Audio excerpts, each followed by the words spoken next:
in the drive-thru at Sanchos Tacos here. Supposedly the best Mexican food rated place here in Laguna Niguel according to Yelp. So we're gonna see how it goes.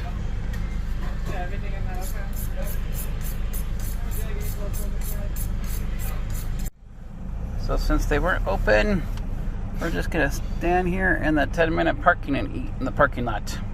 It cost us $27 for a kid's bean and cheese burrito, surf and turf, and some no meat nachos. We'll see how it looks. Denise's nachos that look pretty good. No meat nachos looks pretty good. Not Mexican.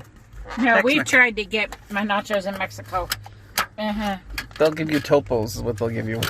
With topos with cheese is not the same. No. But that looks good. I'm going to try a basic bean and cheese burrito and then a surf and turf burrito because I always like to try people's beans because I figure bean and cheese is basic at any Mexican restaurant. And if we're going to talk about the best Mexican restaurant in Laguna Niguel, got to try at least the basics. What did you say about the chips? The chips are baked. Oh, let me see. Fried.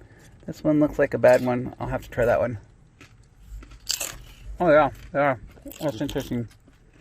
Okay, that's different. Okay, now I'm trying their famous surf and turf burrito, and I don't know if you can see it in there. There's shrimp in there, there's steak in there, there's cabbage in there. Never had cabbage. Looks like maybe some potato in there, onions for sure, rice, beans. It's a pretty loaded burrito. It's good. Definitely, I would call it a California style burrito. I've never had cabbage before in a burrito, but that sounds like a very California thing to do. So we'll check it out. Now that you're halfway through your nachos, how do you rate your nachos? I rate my nachos a solid 3 out of 5. I really like the baked chips. The cheese is greasy enough. I like that the chips aren't extra greasy. They're nice and crispy, baked. But they did not get a superior score. They did not get a 4 or 5 because they put the big handful of chips in and then they put the cheese on top and then they just put a sprinkling of beans, a sprinkle of onions, and a sprinkle of cilantro. It needs a lot more beans, and then in a perfect world for a 5 out of 5 you'd put a layer of chips, then a layer of cheese, then another layer of chips, then another layer of cheese. But, you know, a 3 out of 5, solid effort, not a superior one. Okay. And I think I'll give my burrito a 3 out of 5 after eating it a while. I thought there was potato in it, which is traditional in a surf and turf burrito because sometimes you put fries in there. But no, it's basically cabbage, onion, pico de gallo,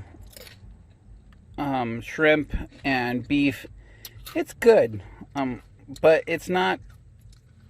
I've had better burritos. I'd say overall it's an average. It's good. Not saying it's bad. And this is, of course, just a ranking on the food because we did not go inside.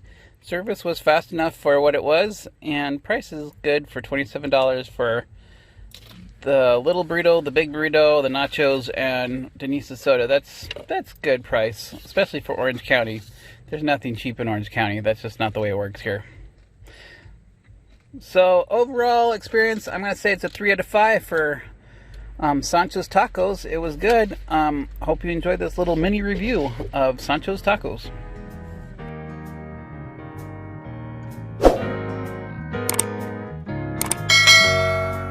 You better be ready to roll when I pull up in front of your door. 'Cause I ain't waiting around. Honey, I'm leaving this town.